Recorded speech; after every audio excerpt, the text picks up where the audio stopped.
Bonjour à tous, bienvenue sur la chaîne de Plancton Curieux. Aujourd'hui, on va faire la 61e vidéo de mon challenge crypto. Et pour cette vidéo, je vous propose de parler du Sand, donc le token de The Sandbox. Donc en une phrase, The Sandbox, c'est une boîte de jeux vidéo qui a été fondée en 2011, donc vous voyez, c'est très ancien. C'est français, et l'idée c'est qu'ils se sont petit à petit mis dans le Web 3.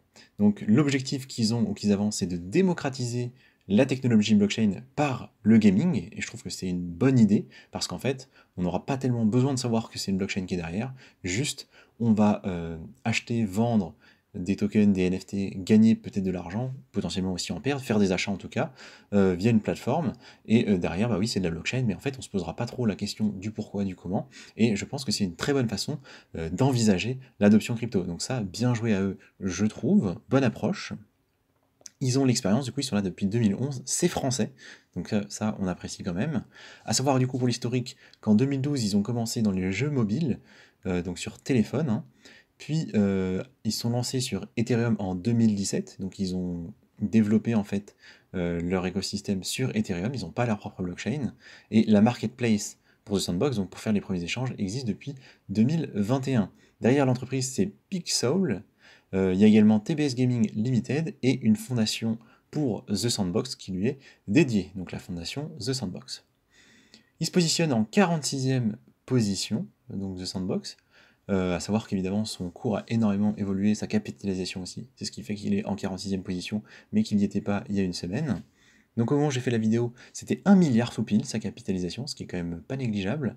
Volume de 24 heures, 719 millions, vous voyez ça bouge beaucoup, hein. Il y a beaucoup d'achats, beaucoup de ventes, hein, parce qu'il y a beaucoup de gens qui ont acheté plus bas, qui ont fait des beaux profils là et donc qui revendent, et d'autres qui se disent oh là là, tout pump, il faut acheter. Donc évidemment il y a du FOMO, plein d'échanges dans tous les sens, et le cours actuel est à 0,66 $. Donc pour un token Sand. À savoir qu'au début de leur aventure, ils ont levé 7 millions en ICO. Depuis, ils ont fait d'autres levées de fonds, ils ont levé beaucoup plus. Ils ont des investisseurs de tout genre, des jeux, des entreprises qui ont acheté des lands, mais on parlera ça après. Au niveau de la technologie, très simple, hein, du coup on est sur Ethereum, donc comme j'ai dit, ils construisent dessus, eux, ils développent pas de technologie particulière, donc on a différents contrats Ethereum, de l'ERC20, de l'ERC721, il y en a d'autres, hein, vous avez des contrats différents pour les tokens, les NFT, les lands, et en fait pour chaque nouveau type d'actif. Donc évidemment on est sécurisé par le Proof of Stake d'Ethereum, je reviens pas spécialement dessus, ça implique évidemment l'idée qu'il y ait du stacking.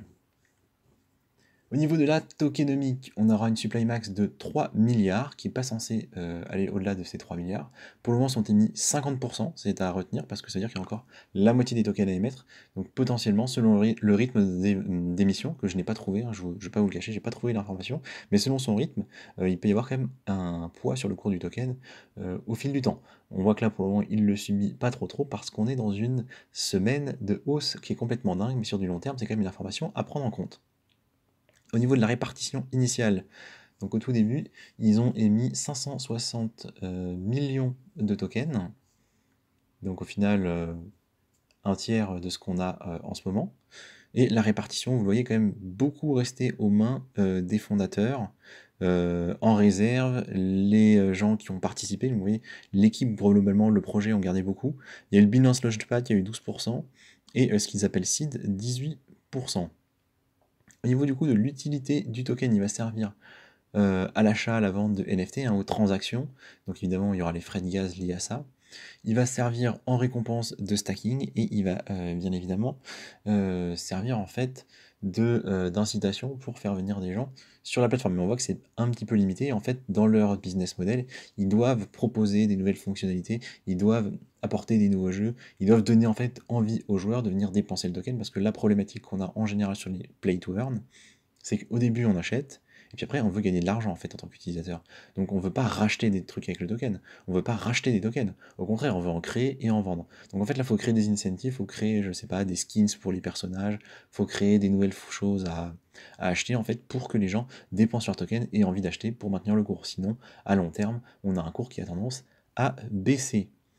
Au niveau des choses qui sont notables, il y a une DAO qui est à venir, hein, donc, en lien avec la fondation, donc pour que les utilisateurs de tokens, les possesseurs de tokens puissent participer à la gouvernance, et j'ai noté aussi qu'ils avaient une TVL de 4 millions de dollars, ce qui est quand même assez faible, notamment si on compare par rapport à il y a un an où elle était de environ 150 millions de dollars. Donc vous voyez, c'est énorme la baisse qu'il y a eu sur un an en termes de quantité de dollars stackés. Donc ça c'est quand même un gros point négatif pour le coup, hein.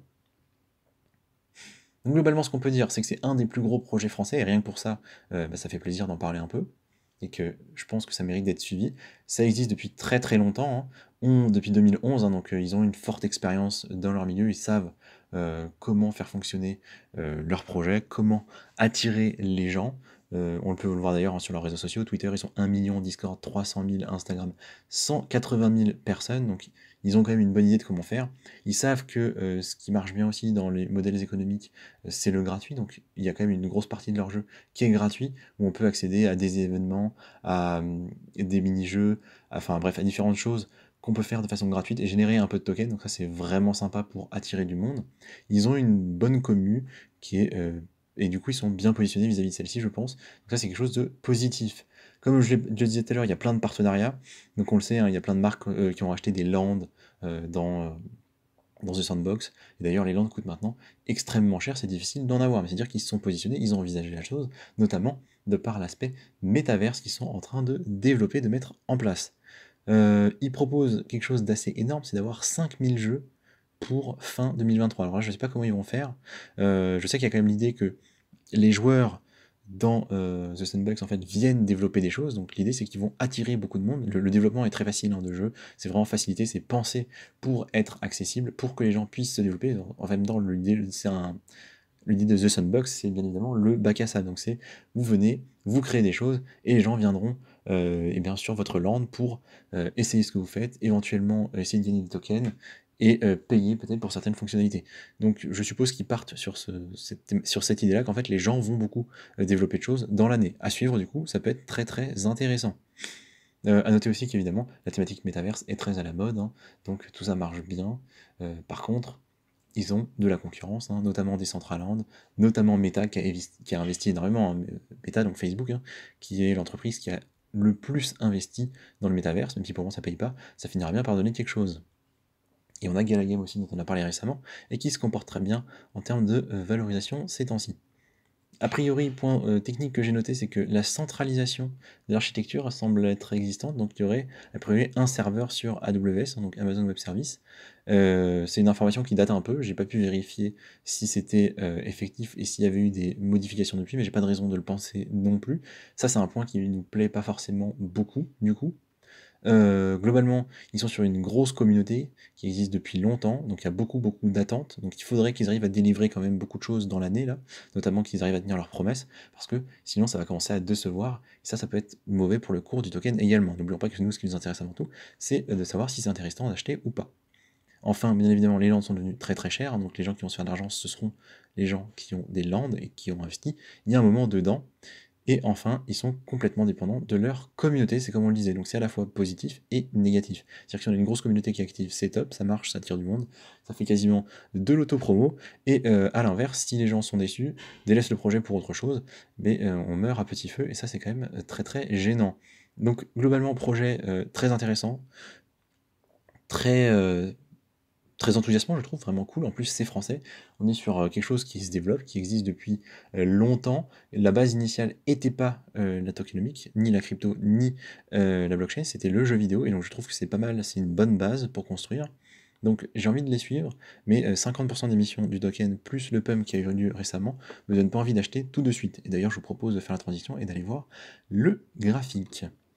Donc, on voit que ça vient très loin, hein. Donc ça a été bas pendant un bon moment, sur les valeurs qu'on connaît actuellement, et il y a eu le bull run du coup de 2021, et alors eux pour le coup c'est même pas la première partie de bull run, c'est vraiment la deuxième partie, c'est novembre-décembre. Là ils ont fait en un mois et demi, ils ont fait un truc qui est complètement dingue, ils ont fait x10 pour complètement redescendre, hein. Il y a eu quelques petites remontées, notamment en janvier, en mars, et, boum, hein, en fait, hein. Ça a complètement glissé, ça a fait que subir. En même temps, il y a dû avoir l'émission de token, donc tendance baissière large, hein, vous voyez, les plus hauts, toujours de plus en plus bas, les plus bas, toujours de plus en plus bas, jusqu'à là, du coup, jusqu'au 26 décembre, donc Noël. Noël, on était à 0,37, et là on a déjà fait x2, vous voyez, on est à 65 au cours actuel, sachant qu'on est monté un peu plus, on est monté jusqu'à 72. Donc comme tout le reste des cryptos, on a été sur 2 semaines qui sont complètement dingues.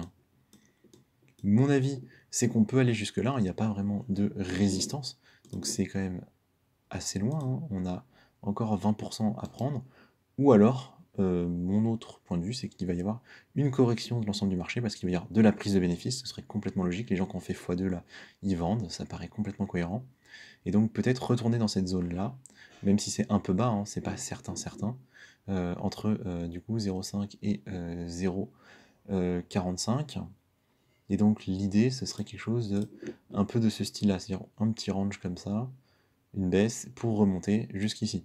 Voilà, ce seraient les zones que je surveillerais si j'avais envie de trade ce token-là, chose que je ferais peut-être. Par contre, pour de l'investissement long terme, bon, je suis pas forcément très rassuré. Bon, après, on est sur des valeurs très basses, donc ça peut s'envisager si on repart sur une période haussière, mais n'oubliez pas qu'à long terme, ce n'est pas forcément ça qui est prévu, et qu'il y a encore 50% de tokens à émettre, donc potentiellement problématique. On va regarder un peu les indicateurs avant de se quitter. On voit que le RSI du coup est presque touché les 30 avant de repartir. Donc là pour le moment le RSI il n'est pas très haut, il n'est pas encore en surachat, en tout cas en weekly. Mais voilà, on n'est plus sur le bas, donc on n'est plus sur une donnée qui nous dit d'acheter, c'est plus vraiment le cas. Au niveau des volumes, ça doit être, voilà, les volumes évidemment c'est très élevé depuis 2 semaines, ça n'a rien de surprenant. Et les moyennes mobiles, qu'on va peut-être aller voir en daily, hein, sera peut-être plus pertinent. On va aller voir ça en daily. Voilà. On voit qu'on a... Ah oui, on est en train de rebondir en fait sur la moyenne mobile 100 jours. Donc on est dans le bon ordre, hein. Là et là. Non, en fait, il n'y a pas eu... Non. La moyenne de 100 jours est encore très loin. Elle est à 0,93, 91, 93. Donc il y a encore largement de la marge. Et elle fera sûrement office de résistance dans cette zone-là, à mon avis, hein, le temps que tout converge. On sera sûrement dans cette zone-là autour des 0,85. Donc oui, on peut attendre un retracement, en général c'est ce qui est conseillé, hein.